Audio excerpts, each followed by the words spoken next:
extra special good hamburgers, wonderful donuts, ice cold thirst-quenching drinks.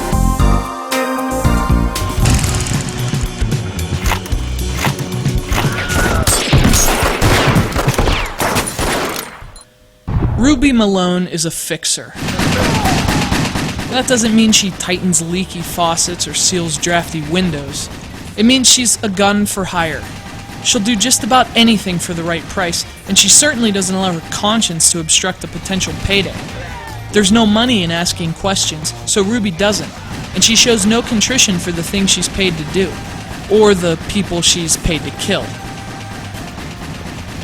She's the raven-haired protagonist upon whom developer Artificial Mind and Movement's sordid third-person action game Wet is based. Going on first impressions and cover art, Ruby may initially seem like just another object for the insatiable lust of her target audience, as her sexy appearance and sinful design are enough to pull even the purest minds into the filthiest mental gutters. But this raven-haired, pistol-toting vixen is anything but an objectified set of sultry curves, and you get the feeling that when talking to Ruby, wandering eyes would be a guaranteed death sentence.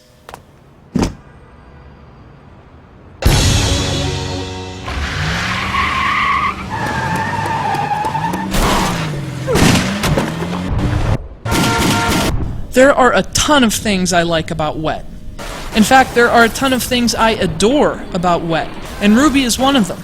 She's the kind of memorable character I'd like to see more often in video games, and her obvious sex appeal aside, it's her amoral outlook on the world around her that is perhaps her most captivating trait. For Ruby, there is no right or wrong. There's only a customer, a job, and most importantly, a briefcase filled with cash. Even as she hunts down genuinely bad people as Wet's story progresses and viciously executes them one by one, she only seems to do so because they've screwed her out of a payment. When Ruby's mission ends, she doesn't rescue a princess or save the world. Her hands dripping with blood, she just thumbs through a wad of cash, mutters, close enough, beneath whiskey-tinged breath, and simply walks away. Wet makes absolutely no attempt to hide its influences. It wears them on its sleeve, spits on the ground, and offers no apologies in between. Wet is equal parts Grindhouse and Quentin Tarantino, and from its vulgar dialogue to its ridiculous violence, the game's style is consistently engaging.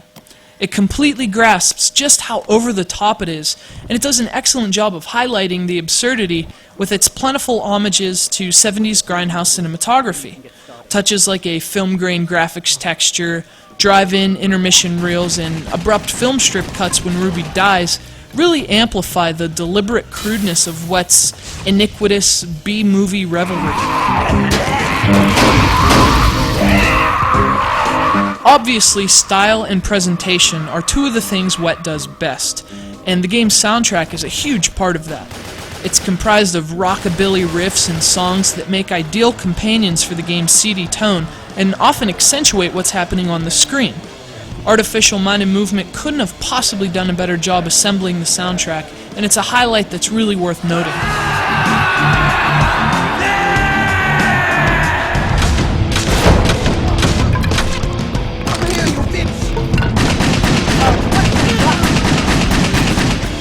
In terms of gameplay, Wet's heart is also really in the right place.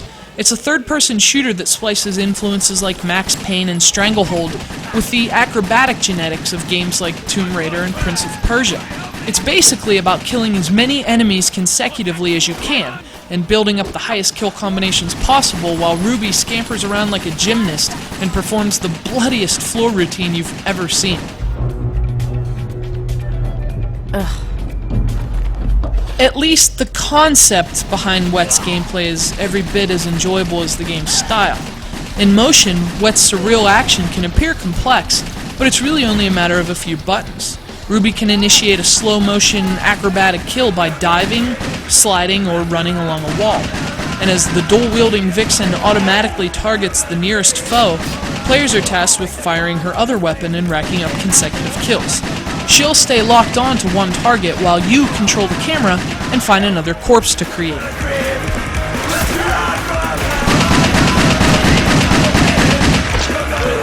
Just like the game's presentation, Wet's combat is wickedly stylish, but it's hampered by clunky controls.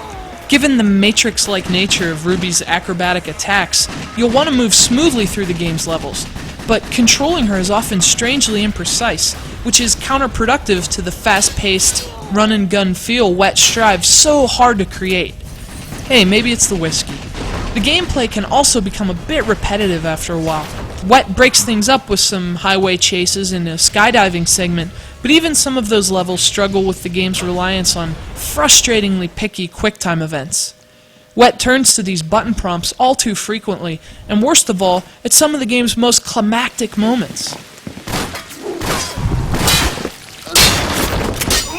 Provided you're 18 or older and considering a first date with Ruby, keep in mind this is far from a perfect game.